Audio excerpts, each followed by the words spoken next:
Title: The Photograph That Spoke. The rain hadn't stopped for 3 days.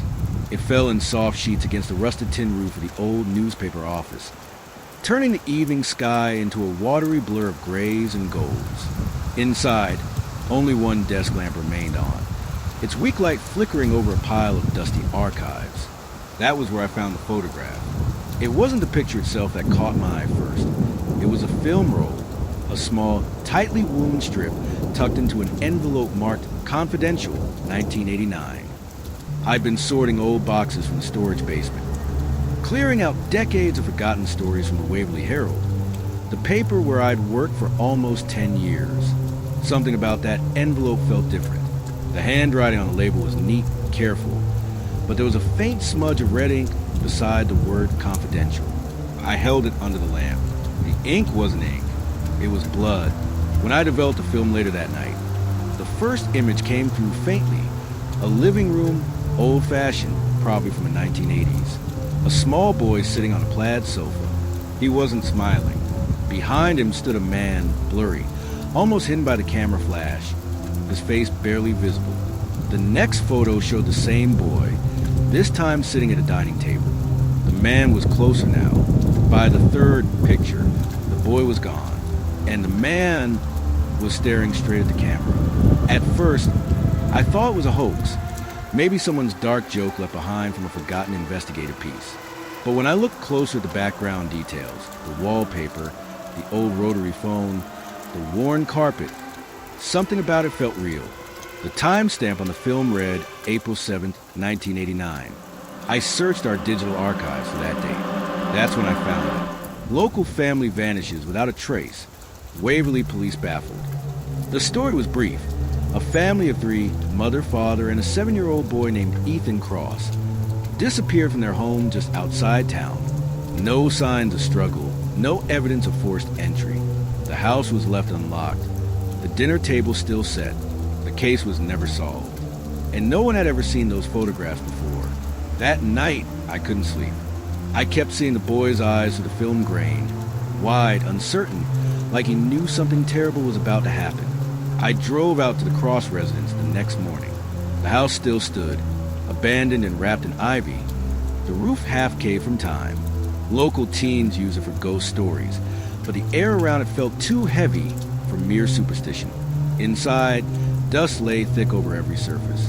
The air smelled like damp wood and old secrets.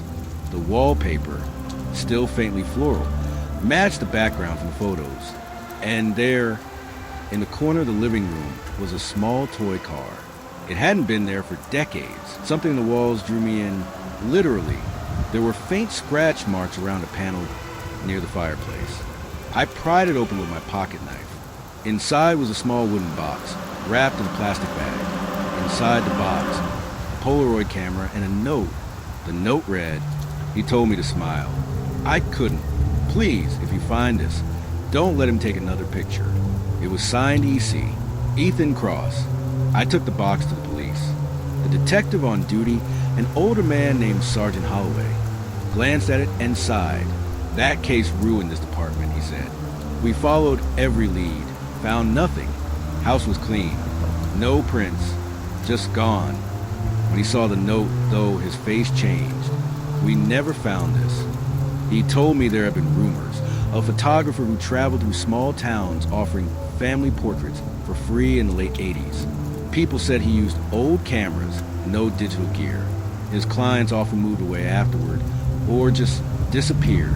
The press called him the Shutter Man. No one was ever arrested. Over the next week, I couldn't let it go. I checked missing persons archives across 3 states. Every single town had one thing in common. A report of a free photographer who visited days before a family went missing. I followed the trail to a man named Harold Vance, a studio photographer from Minnesota who vanished himself in 1991. His last known address was, unbelievably, the next town over from Waverly. That night, I returned to the Cross house, camera in hand. I wanted one final picture, something to close the story. When my flash went off, the light illuminated the room, and for a split second, I saw something in the viewfinder. The boy, standing by the sofa, still wearing the same plaid shirt, still not smiling. Then the light went out. I rushed outside, heart hammering. My camera slipped from my hand. I opened the preview screen. The photograph showed the room, empty as ever, except for one detail I hadn't noticed before. A figure blurred near the doorway, tall, holding a camera.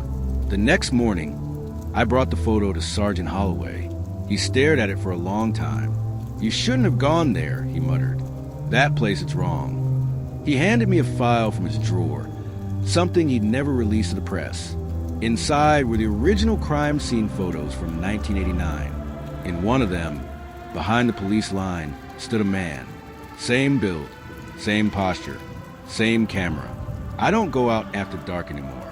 Sometimes I hear the faint click of a camera shutter when I close my eyes, and every now and then, when I turn on the light in my office, I see a reflection in the glass. Someone standing just behind me, waiting for me to smile. Disclaimer: this story is a dramatized fictional narrative inspired by true crime style storytelling.